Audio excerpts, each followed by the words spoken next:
Welcome to V999 news. YS Jagan పర్యటనపై అడుగడుగున ఆంక్షలు పెడుతున్నారని టీటీడీ మాజీ చైర్మన్ భూమన మండిపడ్డారు. మంగళవారం ఆయన మీడియా సమావేశంలో మాట్లాడుతూ ఎల్లుండి వైఎస్ జగన్ నెల్లూరు పర్యటన రానున్నారు. అక్రమంగా అరెస్టైన కాకానిని పరామర్శించనున్నారు.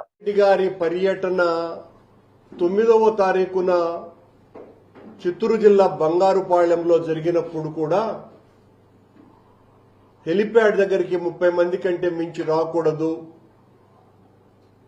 ఆ మార్కెట్ యార్డ్లోకి 300 మందికి మాత్రమే ప్రవేశం, ఎక్కువ మంది వస్తే వాళ్ల మీద రౌడీ షీట్స్ తెరుస్తాం, కేసులు పెడతాం అని చెప్పటమే కాకుండా దాదాపు 2000 మంది పోలీసు వాళ్లతో మోహరింపజేసి ఒక డీఐజీ, 3 ఎస్పీలు, 9 మంది ఏఎస్పీలు, 27 మంది డిఎస్పీలు, దాదాపు 2000 మంది మొత్తం పోలీసులతో అక్కడ జగన్మోహన్ రెడ్డి గారి పర్యటనని అడ్డుకోవటానికి చంద్రబాబు గారి ప్రభుత్వం వినియోగించింది.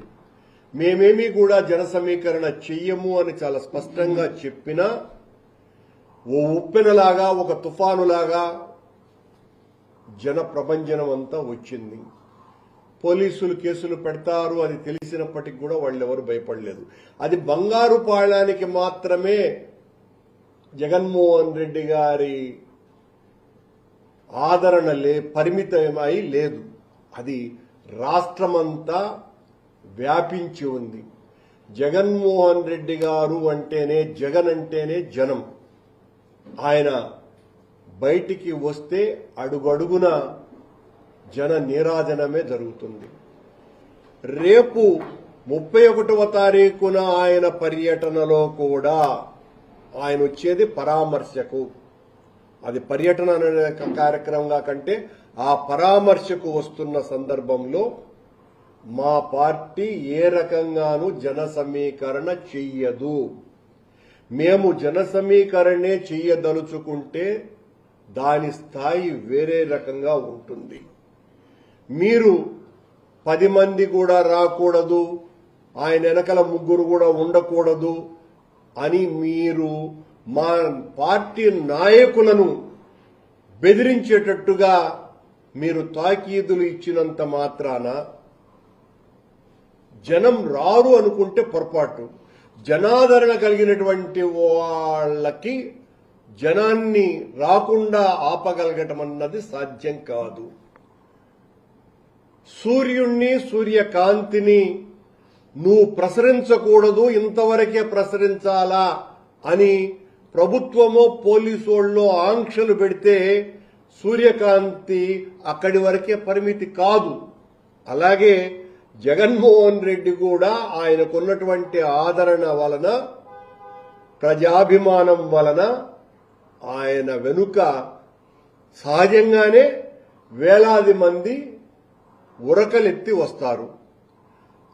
దాని అర్థం మేము సమీకరించటం కాదు. పోలీసు వాళ్ళు గాని, ప్రభుత్వం గాని తెలుసుకోవాల్సినటువంటి ప్రాథమికమైనటువంటి విషయం, జగన్ అనే వ్యక్తికి జన సమీకరణ చేయకపోయినా జనం వస్తారు అన్నటువంటి ప్రాథమిక విషయాన్ని మర్చిపోవద్దని కోరుతున్నాం.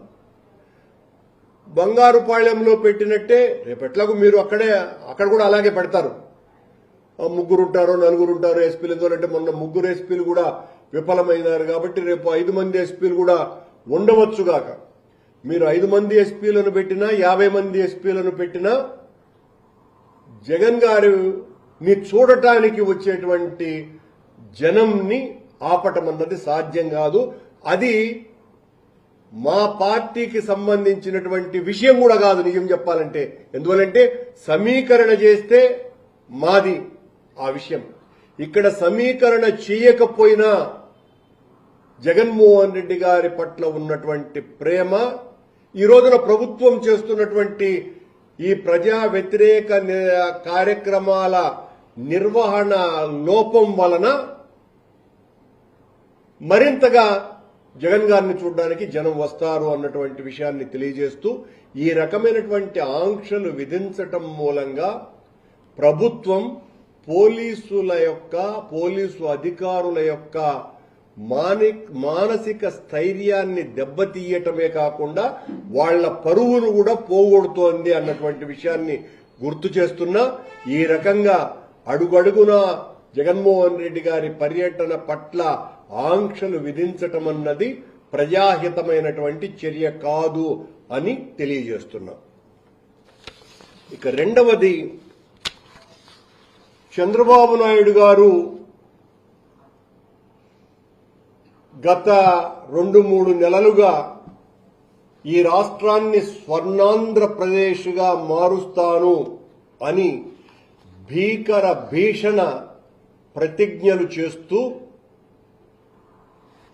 ఆ స్వర్ణాంధ్రప్రదేశ్ను సాధించటంలో భాగంగా తాను ఒక తత్వవేత్తలాగా మారిపోయి రాజకీయ నాయకుడిగా కాకుండా ఒక తత్వవేత్తలాగా, అంటే అభినవ సోక్రటీసో అరిస్టాటిలో లాంటి వ్యక్తిలాగా